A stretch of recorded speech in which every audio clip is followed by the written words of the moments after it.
Good morning everyone.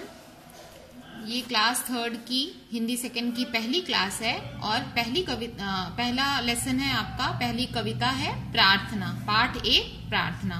तो हम इसे देखेंगे। कल जबकि मैंने उस वीडियो में आपको इसकी 7 पंक्तियां पढ़ी थी, लेकिन मैं ये फिर से शुरू करना चाह रही हूँ क्योंकि ये हिंदी सेकंड की पहली क्लास है।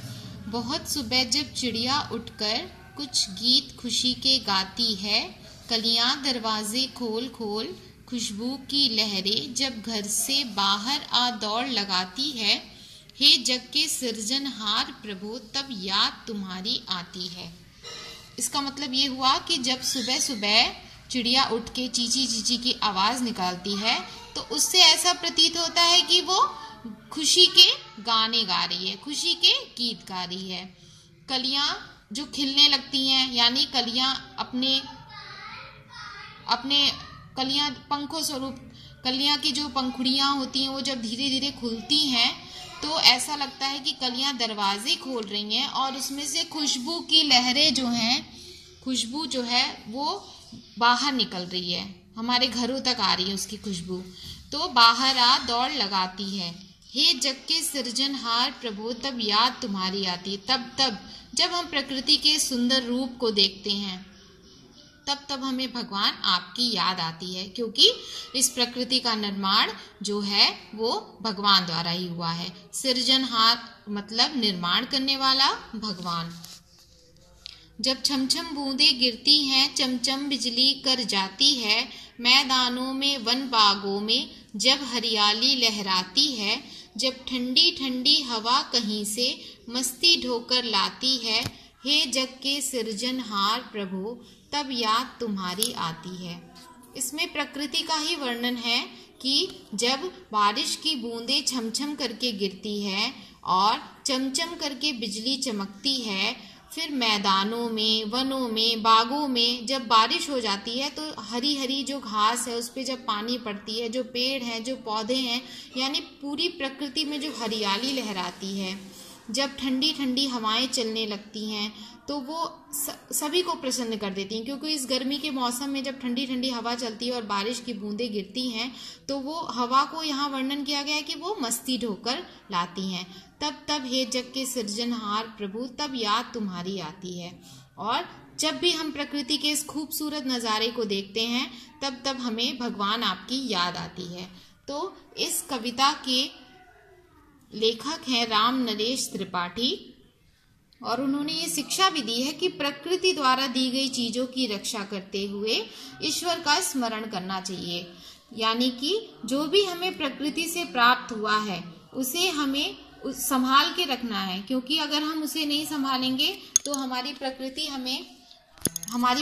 हमें उसका बहुत ही, अभी जैसा कि हम देख रहे हैं कि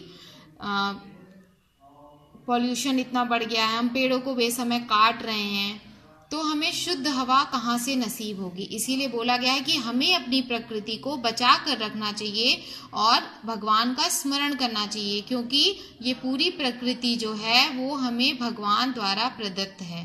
तो इस प्रकार आपने कविता की ये सारी पंक्तियां पढ़ी और उसके अर्थ को समझा।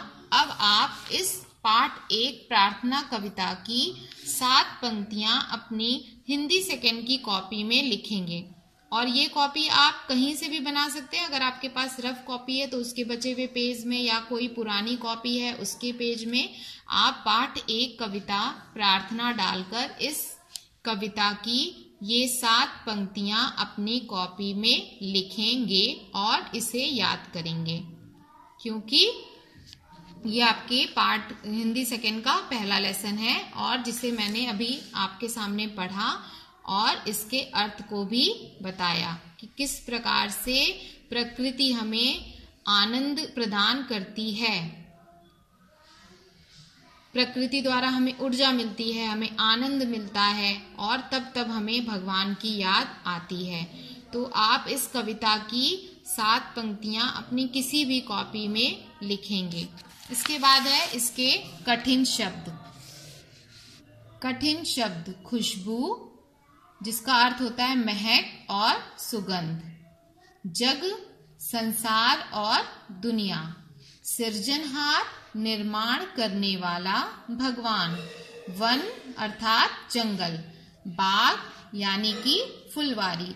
तो ये इस कविता से संबंधित कठिन शब्द हैं, शब्दार्थ हैं, जिसके अर्थ दिए हुए हैं, जिसे मैंने आपके सामने पढ़ा है कि खुशबू का मतलब होता है महक या सुगंध, और जग मतलब होता है संसार और दुनिया, सृजनहार होता है भगवान जो निर्माण किया है इस संसार का, वन होता है जंगल, बाग का अर्थ है फुलवारी। तो इन सब वर्ड्स मीनिंग को और इन कविता की 7 पंक्तियों को आप पढ़ोगे भी और अपनी किसी भी कॉपी में आप इसे लिखेंगे भी। इसके बाद नेक्स्ट वीडियो में मैं आपको बताऊंगी कि आपको आगे क्या करना है। Thank you.